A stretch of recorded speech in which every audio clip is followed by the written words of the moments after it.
Uy, nasan tayo? Parang mas maganda dito. Kumusta kayo lahat at maligayang pagdating sa isang napakakapanapanabik na Rapapa Challenge. Mga lalaki at babae, ang unang premyo ninyo ay isang gold bar. Medyo swertehin sa loob ng 1 minuto. Yayaman na sila. Pero meron ka lang 1 minuto para iguhit ang gold bar na ito. At tumatakbo na ang oras Ang mo. aking mga guhit ay Maaari nag-iisip. itong maging mas kawili-wili kaysa sa isang karaniwang gold bar. Sa tingin ko, kaya ko ito. Hindi ko lang talaga makalimutan ang Na kaya. itinuro nila sa akin sa art school. Buti na lang pinapadala na ako ng mga magulang ko doon mula nung ako ay 5. Bakit kailangan kong mag-drawing gamit ang spatula? Nasaan ang mga normal na brush?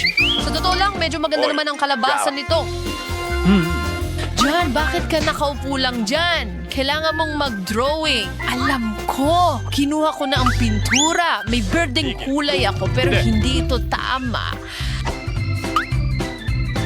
Ang pula rin ay hindi maganda. Hoy! Ano? Kayo manggilang ito, yun na ba lahat? Ano ang gagamitin ko para mag-drawing? Halos tapos na ang mga kulot at hindi pa ako nagsisimula. Hindi ko talaga makukuha ang gintong bar. Pero, Alam ko kung ano ang makakatulong sa akin. Ang mga gintong alahas ko. Makakatulong sila sa akin na makagawa ng gintong bar.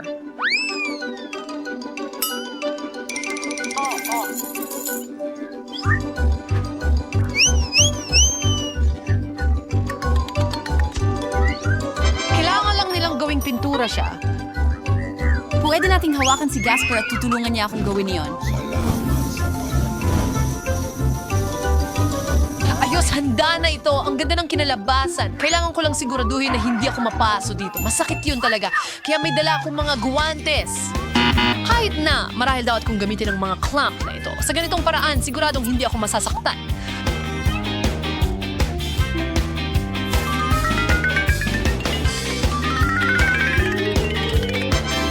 Diyos ko, ang init ng ginto na yon. Sino ang nag-iisip? Ang mahalaga ay mukha itong totoong bar ng ginto.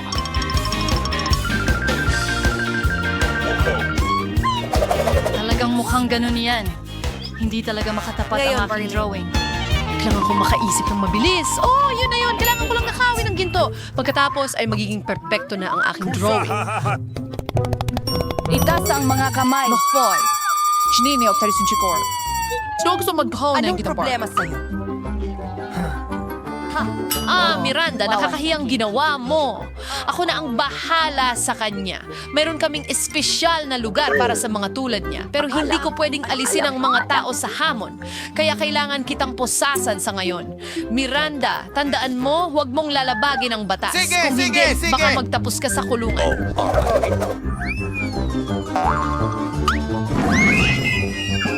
Nakakatakot talaga iyon. Gusto ko lang ng ginto. Oo, kriminal na ngayon si Miranda. Hindi ako makapaniwala. Tapos na ang oras. Ipakita mo na ang nagawa mo. Hala, Miranda, hindi mo maganda. At dahil sa iyong ugali, disqualified ka sa round na ito. John, talagang gusto ko ang trabaho mo. Maganda ang kinalabasan. Si Emma rin. Okay, pero pwede pa sanang mas maganda.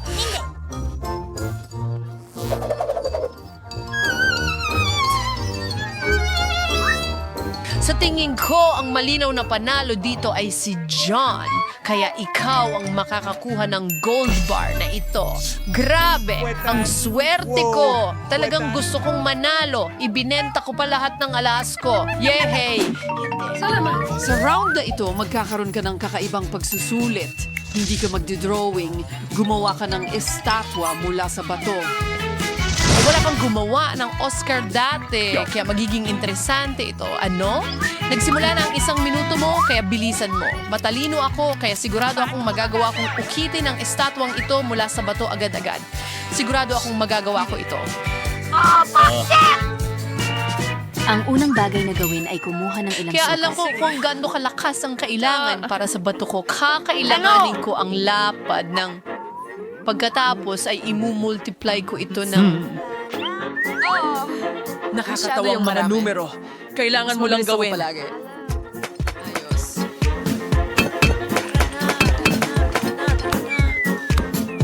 John, Anong ginagawa mo? Lumilipad ang mga batong yon papunta sa akin. Siguro kung tatamaan ko ito ng malakas. Hey, baka sa sled ko na lang magdesisyon. Napakapangit. Kaunti na lang ang oras. Oras na para magtrabaho. Nakakainis talaga si John. Kailangan kong talunin siya. Mas gagawa ako ng mas astig na estatwa. Alam ko na ang gagawin. Hindi ko siya hahayaang manalo.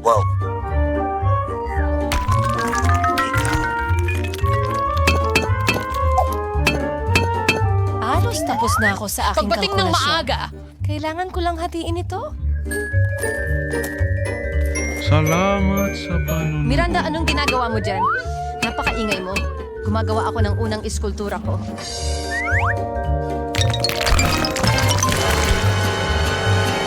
Tada! Ito ay nakakatakot. Naku, medyo nagkamali ako sa bungo na ito. Pero maganda naman ang itsura. Sige, oras na para tingnan ang ginawa mo. Ipakita mo sa akin ang nagawa mo. Wala na akong gaanong oras. Sige, nalaman ko kung gaano karami ang kailangan kong tamaan para makuha agad ang tamang estatwa. Handa ka na?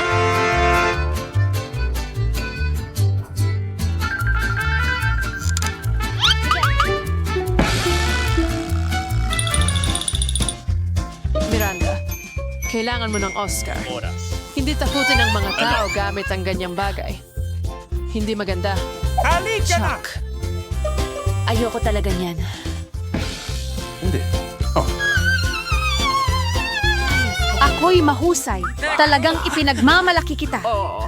Mukhang ospital talaga yan. Mas gusto namin ang orihinal. Akin. Wow! Talagang gusto kong makita ito. Di ko. Salamat sa nanay ko at tatay ko at sa akin. Ha? Talagang iniisip niya na siya ang makakakuha nito. Ano ang ginagawa mo? Magic. Sa kang tunay na paru-paro. Ito ay origami. Pakiusap, hindi mo ako kailangan. Tama ka. Kailangan mo ako. Tingnan mo, hindi lang yan. Sumasang magiging dahan-dahang corn pony ito. Oh my God! Narinig mo na kailangan mong gumawa ng origami tulad ng ginawa ko, pero kailangan mong gawin ito gamit ang magic tool na ito kapag nagtiking na. Naalala ko kung paano namin ginawa ito sa kindergarten. Wala akong nakalimutan. Hindi ko alam kung ano ang gagawin sa papel na ito, pero sa tingin ko, susubukan kong matuto mula sa maliit na ito. Tulong! Origami!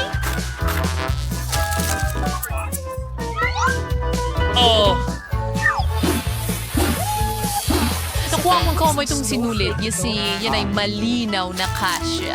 Oh, Randa. Kung wala kang origami, hindi mo kailangan itapon sa akin. Yehey! Ako rin hindi.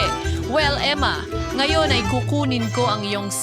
Titignan ko ang sasabihin mo mamaya. Marahil medyo mahirap gumawa ng punto ng ganyan na wala siya. Imposible yun.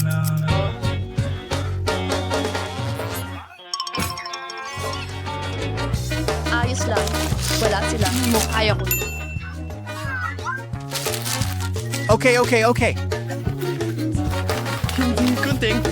okay.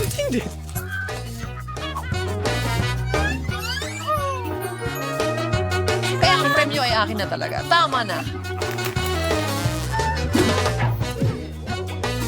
Hindi ko hahayang hawakan mo ang gunting ko, okay? John, wag hawakan. Aray, ang sakit nun. Pwede mong sinabi lang imbes na pigain ang kamay ko ng ganyan. Sige, parang kailangan ko lang itupi itong papel at tingnan ang mangyayari. Oo nga, ang ganda ng kinalabasan. Tara na! Hindi ko inasahan na magiging magaling ako sa paggawa ng origami mula sa pansit at tokwa. Sige. Sobrang saya ko lang. Parang kamukha talaga nila ang orihinal. Nasa akin na ang tagumpay. At tapos na ang oras. Oras na para ipakita mo ang iyong Sige, oh. Nair! Ikaw ba, unicorn? At may ipapakita ko sa'yo. Sana magustuhan mo. Astig. Kapayapaan.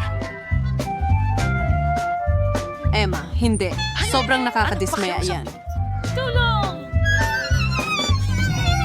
John, mahusay ang ginagawa mo. Nakagawa ka ng napakaraming unicorn. Kahanga-hanga iyan. Miranda, maganda rin ang ginawa mo. Ngayon, hindi ko alam kanino ibibigay ang panalo. Sige, John. Unahin ang mga babae. Miranda at Flynn. Isa itong kampanya para sa mga consumer, hindi akin. Palagi kong gustong sumakay sa kabayo. Hey, hindi ito O ganun baka kagaling. bumalik sila Hindi kasama ko... mo. Ha? Ano? Hindi. Umalis Baka ka na masyado dito. ka lang malaki para dito na... Talaga? Ayos lang yan. ay masyadong malaki.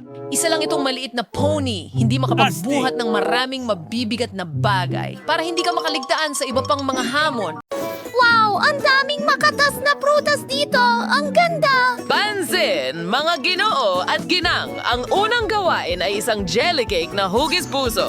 Oh, ang unang gagawin ko ay kumuha ng pinya dahil gusto ko ito at mag-ukit ng malaking puso. Woo! Salbahe na pinya! Peter, hindi ang pinya ang problema. Mali ang hawak mo sa kutsilyo. Ganito ang tamang paraan. Oh, salamat, Jane. Sa wakas, nagagawa ko ito ng tama. Ang galing nito. Ang bilis ko. At magkakaroon ako ng oras para kainin ito kasabay. Peter, hindi bilis ang mahalaga. Paraan ng paggawa ang importante. Ayos. Natapos ko na ang lahat. Oh, kukuha ako ng isang kahel at babagay ito sa pinya. Oh, isang orange? Meron din ako. At tingnan mo kung gaano ako kalakas. Ang galing lang. Sa tingin mo ba kasya ito? Tama ka. Sobrang saya. Habang nakikipaglaban si Peter sa isang orange, hinihiwa ko na ang susunod na prutas. Kumuha tayo ng berdeng mansanas. Magiging sobrang bilis ko rin. Ang mansanas ay mahusay, pero kailangan din nating tikman ito. Ang galing. Nako, oops. Sa tingin ko nasobrahan ko ng kaunti pero busog na ako. Para maging parang jelly ang cake, kailangan nating magdagdag ng gulaman. Kailangan itong maging kadiri! Kinakain mo ba talaga yan? Sige, idagdag na natin. Oh, huwag kalimutang tunawin ito sa tubig. Well, gagawin natin ito. Ginagamit ko ang panghalo para talunin si Peter. Oo, handa na ang gelatin. Pwede na nating ilagay ang prutas. Sige, punta tayo sa ref. Ako ang mauna. Oh, salamat Peter. Isa kang tunay na ginoo. Ang natitira na lang ay maghintay ng kaunti. Tingnan mo, ako ay isang robot. Isang robot na walang preno. Oh, tapos na ang oras. Tingnan natin ang ating mga cake. Hindi na ako makapaghintay na makita kung ano ang kinalabasan. Ako rin. Wow, ang ganda nito! Salamat sa hulmahan. Nakuha ko ang perpektong puso. Ang cake ay napakaganda. Halos parang gawa ng chef. Napakamalikhain mo. Mas mabuti pang tingnan mo ito. Ano ang problema? Ha? Mukhang hindi mo nahalo ng maayos ang gelatin? Ayos lang yan. Magdadagdag lang ako ng cream at magiging kahanga-hanga ito. Ano? Hindi yan makakatulong sa'yo. Kailangan mong magdagdag ng kaunting whipped cream. Ang daming berries sa mesa. Gagamitin ko ito para i-dekorasyon ang aking cake. Bagay na bagay sila sa mga prutas na meron ako dito. Berry. Sabi mo, ang pakwan ba ay berry. Sige, isama natin ito sa magiging cake ko. Tada! Handa na kami para sa'yo, chef! Oh, sige. Tingnan natin kung ano ang meron ka. Oh, ang cake na ito ay replika ng orihinal. Jane, ang galing! Okay lang ba kung subukan ko? Oo, magandang hiwa. Ang hatol ay simple. Kamangha-mangha, ha, chef? Ano? Huwag kang masyadong mabilis magpuri kay Jane. Hindi mo pa natitikman ang akin. Pakiusap? Ano ito? Ano ba ang gungot? Sige, susubukan ko to. Oh, hindi talaga masarap. Nakakahiya ito. Nasobrahan ko. Oh wow, mukhang may bagong gawain. Medyo interesante ito. Masaya. Hindi na makapaghintay na subukan. Ang bagong assignment ay isang unicorn cake. Magsimula na. Magaling, kukunin ko ito. Buti na lang may isa pa ako. Hey, ang ganda nito. Ang ganda ng dilaw na layer. Oh! Ang mga regular na layer ay masarap din. Idadagdag ko rin sila sa aking cake. Oh, sa tingin ko magandang ideya yon. Ang ganda nito. Nauna na naman si Jane sa akin. Paghahalo ng mga layer. Ang galing na ideya. Paano naisip ni Jane iyon? Ang unicorn cake ay dapat makulay na parang bahaghari. Buti na lang alam ko lahat ng kulay. Ang galing! Hoy, ibalik mo yan! Oh, ano pa ang gusto mo? Ako ang nauna. Hindi mo ginawa. Nako, napunit ang piraso. Kulang ito. Ayos lang. Kailangan lang nating pulutin ang mga nahulog na piraso. Tingnan mo yan. Hindi natin kailangan ng balahibo. Oo nga. Walang makakakita nito sa ilalim ng cream. Oo, hindi mo pwedeng ilagay ang pagkain mula sa sahig sa cake. Marumi iyon. Sige, hindi ko na ilalagay ang huling layer. Gusto ko ang cream. Ang tamis at sarap. Sayang hindi mo matitikman. Marami kang namimiss. Ang cream na ito ay perpekto para sa aking cake. Halika dito, kaibigan. Maginhawa ka sa aking cake. Dito ka nababagay. Well, hindi ito perpekto, pero ayos lang. Jane. Okay. So, tingnan ba din aling sungay ang pipiliin ko? Baka ginto, ang natitira na lang gawin ay idikit ang mga mata at taingan. Sang-ayon ako. Tingnan mo ang gaganda ng mga tainga. At ngayon, syempre, ilang sungay. Kailangang ilagay lahat. Si Jane ay nagdedekorasyon ng cake gamit ang marshmallows. Gusto ko ring gawin yan, pero kukuha ako ng asul na tuldok. Huwag kalimutan ng sprinkles, Peter. Ang cute naman yan. Nakakatuwa. Salamat, Jane. Lagi kang may magagandang ideya. Chef, tingnan mo, tapos na ako. Sige, ipakita mo sa amin ang nagawa mo. Peter, magulo na naman ang cake mo. At ang gawa ni Jane sa kabilang banda ay muling nakalulugod sa aking mata. Magaling na bata. Mahusay ang ginawa mo. At isa pa, naputol pa ito. May tunay kang talento, Jane. Talagang natutuwa ako. Peter, sige, ibigay mo sa akin ang cake mo. Nakakainis, Kadiri! Galing ba sa sahig ang pagkain na yan? Pasensya na, pero si Jane ang panalo. Binabati kita. Yui, sinubukan ko ng husto.